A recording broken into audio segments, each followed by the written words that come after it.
J'ai arrêté de me dire que mon écriture ne valait rien, que je n'étais personne, et j'ai commencé à diriger toute mon énergie pour terminer la seule chose qui comptait pour moi.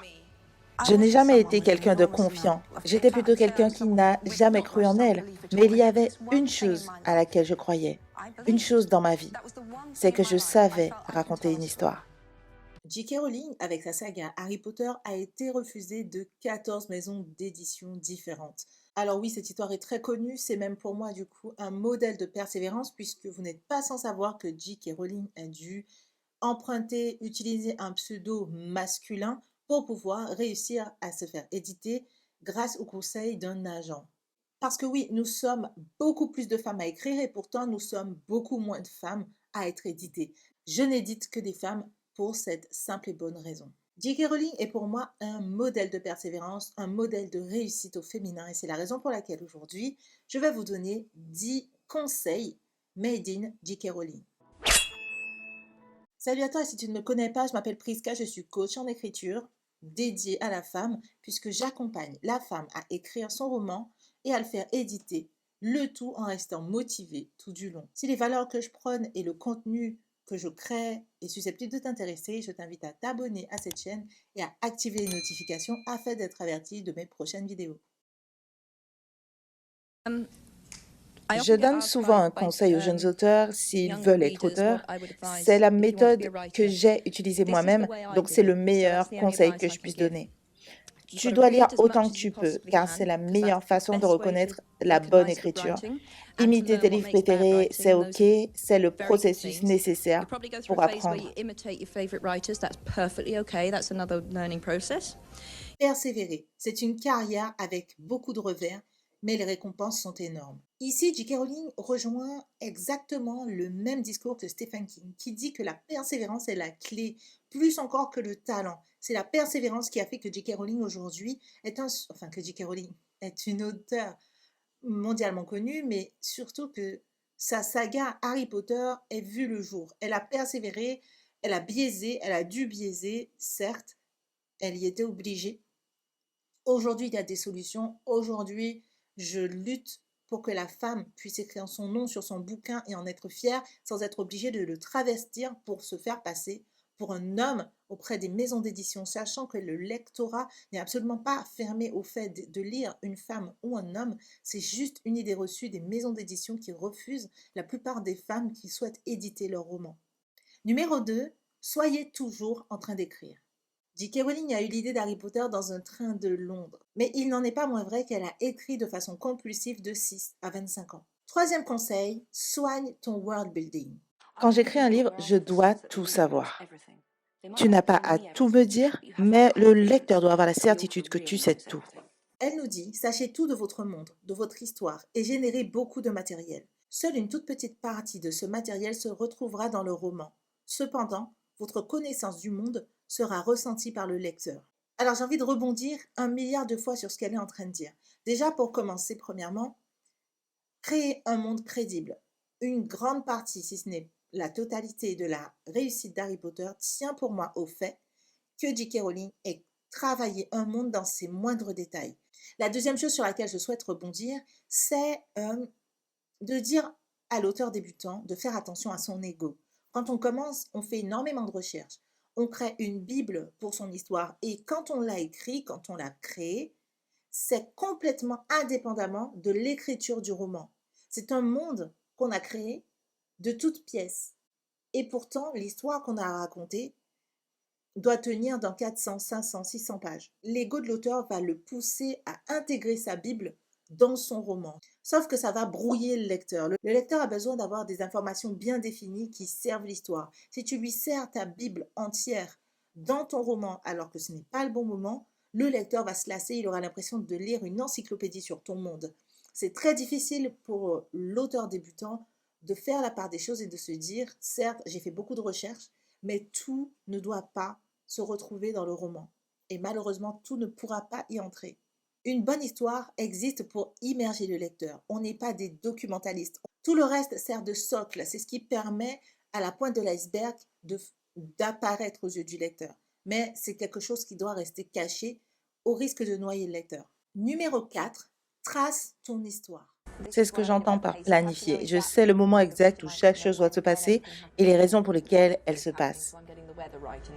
J.K. Rowling est une architecte. Elle planifie tout. Elle nous dit trace méticuleusement ton histoire, du début à la fin, des grands points de l'intrigue au moindre détail. Tracer l'histoire est essentiel pour s'assurer d'avoir un récit cohérent. Si tu souhaites aller plus loin sur la notion de planification ou même sur la compréhension d'une histoire de la façon dont il faut l'écrire pour qu'elle captive le lecteur, je t'invite à aller t'inscrire à la formation gratuite par mail que je t'envoie pendant 10 jours pour pouvoir comprendre la structure en 3 actes pour planifier ou structurer ton histoire.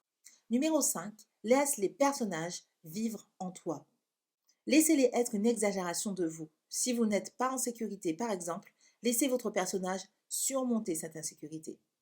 Pour moi, nos personnages sont des extensions de nous-mêmes. Des extensions de nous-mêmes, des extensions de nos peurs, des extensions de ce qu'on a déjà vécu, de ce qu'on sait de nous-mêmes, de ce qu'on a compris ou même inconsciemment de ce qu'on a encore à travailler ou de ce qu'on aimerait régler. Numéro 6, maîtrise l'art de surprendre ton lecteur. Je ne veux pas que ce soit prévisible.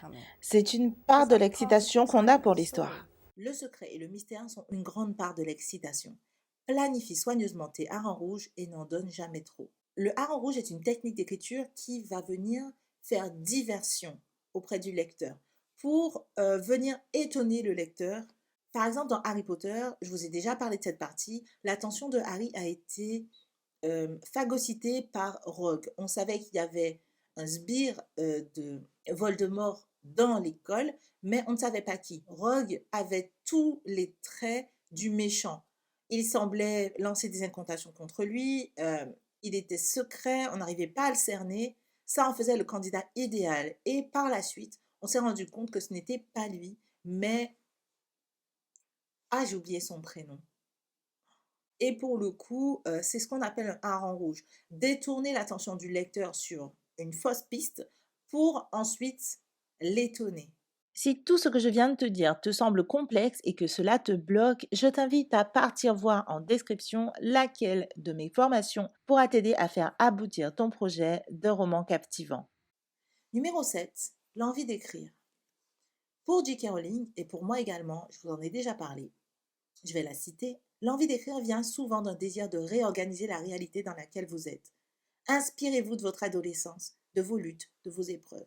Je vous en ai parlé avant, donc je ne vais pas épiloguer. En attendant, j'ai découvert, moi, qu'en étant petite, j'avais beaucoup de mal à comprendre les autres. Les copains, les maîtres et les maîtresses, les adultes, le monde. Et pour le coup, je me sentais hyper impuissante. Tout était hors de contrôle. Parfois, je pensais comprendre quelque chose et ça me retournait en pleine face.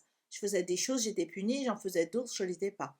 C'était vraiment un monde hyper hostile pour moi. Du coup, je me suis refermée sur moi-même et j'ai trouvé l'écriture comme exutoire. Et je me suis rendu compte, une fois adulte, une fois par plusieurs romans passés, que j'avais besoin de contrôler un monde pour me sentir presque exister. C'est devenu viscéral à ce point-là pour ça. Et j'avais tout le temps besoin d'y revenir, tout le temps besoin, lorsque j'étais triste, lorsque j'étais mal, d'écrire. Raison pour laquelle, lorsque je suis restée bloquée 6 ans, j'étais à la limite de la dépression. J'étais capable de pleurer parce que je n'arrivais pas à écrire. J'avais besoin, un besoin compulsif de contrôler quelque chose. Et pour le coup, je contrôle rien du tout de mes personnages. Ça aussi, c'était extrêmement frustrant pour moi, jusqu'à ce que j'accepte. Bon, alors, on peut aller beaucoup plus loin dans la psychologie. Mais en attendant, je pense que entre avoir un besoin compulsif d'écrire et avoir un besoin compulsif de tuer, je préfère encore avoir le besoin compulsif d'écrire. Heureusement pour moi, c'est celui-ci que j'ai. Et je suppose que toi aussi, vu que tu écoutes cette vidéo. Numéro 8, vous devez croire en votre écriture. Ne dis jamais que ce n'est pas réaliste. Ne dis jamais ça, parce que même si ça n'avait jamais été publié, eh bien, écrire est la passion de ma vie. Alors ça, c'est le problème de tous les écrivains. Je ne sais pas pourquoi on ne croit pas en nous. On a tous le syndrome de l'imposteur. J.K. Rowling, elle se décrivait comme quelqu'un ayant très peu confiance en elle dans la vie de tous les jours. Mais elle était persuadée d'une chose, et c'est pour ça qu'elle a persévéré, c'est qu'elle savait raconter une bonne histoire et qu'elle réussirait. Numéro 9, vous serez forcément critiqué. Une des choses merveilleuses à propos de la littérature, du cinéma et de la musique, c'est qu'elle est totalement subjective. Vous ne pourrez jamais plaire à tout le monde. Alors faites votre propre truc. Ce conseil, c'est mon préféré. Quoi que je fasse aujourd'hui, je suis toujours critiquée. Le nombre de personnes pendant mes lives qui viennent me dire t'es une charlatan. Et c'est quelque chose sur lequel j'ai beaucoup souffert. Et ce conseil aurait pu s'appliquer si je l'avais lu à l'époque, euh, puisque il permet d'assumer qui on est. Je sais que j'ai été beaucoup critiquée sur les réseaux avant même de devenir coach en tant qu'auteur ou même en souhaitant devenir coach. Je me souviens, j'avais un groupe d'environ 3500 personnes que j'adorais. Et lorsque j'ai expliqué que je voulais devenir formatrice, je me suis fait lyncher là-bas. On m'a expliqué que j'étais une charlatan, que j'étais capitaliste, alors que je voulais tout simplement faire de ma passion mon métier et que j'apprends autant de mes élèves que de mon écriture. Enfin bref, en tout cas, il y a beaucoup de personnes qui sont venues me dire tu n'y arriveras jamais, ce que tu fais c'est de la merde, tu devrais arrêter, tu es lesbienne.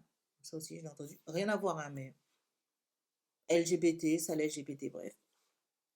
Euh, Ce que je sais de tout ça, et pour moi, le 10e conseil, entre guillemets, qui est la résultante de tous ces conseils-là, c'est d'une, accepter l'échec et deux, accepter d'être critiqué. L'échec va te libérer de ce qui n'est pas essentiel. L'échec enlèvera tout ce qui est inutile et vous pourrez commencer à diriger toute votre énergie pour terminer ce roman ou tout travail créatif auquel vous aspirez. Le fond rocheux peut devenir la base solide sur laquelle vous pouvez reconstruire votre vie. Cette citation de J.K. Rowling est presque une philosophie pour moi. Aujourd'hui, j'apprends énormément de mes échecs. J'ai détesté être critiquée et être lynchée. Ça m'a enlevé une part de ma confiance en moi qu'aujourd'hui, je retrouve petit à petit et toutes ces personnes qui m'ont critiqué par le passé, j'arrive maintenant à les remercier. Parce que ce sont des personnes qui n'ont pas cru en moi et qui m'ont poussé à croire en moi par moi-même. Il y a un moment donné où quand je me lançais sur de nouveaux projets, j'avais toujours besoin d'être accompagnée par quelqu'un. Je voulais toujours avoir un auteur, une autrice déjà connue ou qui ait déjà écrit plus que moi pour pouvoir me booster, etc. Et je me suis rendu compte que ces personnes, au bout d'un moment, se mettaient à me critiquer lourdement, à me décourager, à me lyncher, clairement. Et pour le coup, ça m'a autonomisée, ça m'a rendue plus forte face à la critique. Donc n'aie pas peur de l'échec, n'aie pas peur de la critique. Persévère. La persévérance, c'est ce qui va te mener à ta réussite. Voilà les gens, c'est tout pour cette vidéo. J'espère qu'elle vous aura plu, qu'elle vous aura aidé comme elle m'a aidé. N'hésitez pas à me dire en commentaire ce que vous en avez pensé. N'hésitez pas à la liker, à la partager à qui ça pourrait aider, ça se dit ça? Non, ça se dit pas. À la partager, à vous abonner si ce n'est pas encore fait. N'hésitez pas à aller regarder en description pour récupérer les formations gratuites, notamment celle sur la structure en 3 actes. Et moi, je vous dis à très bientôt pour une autre vidéo. Ciao.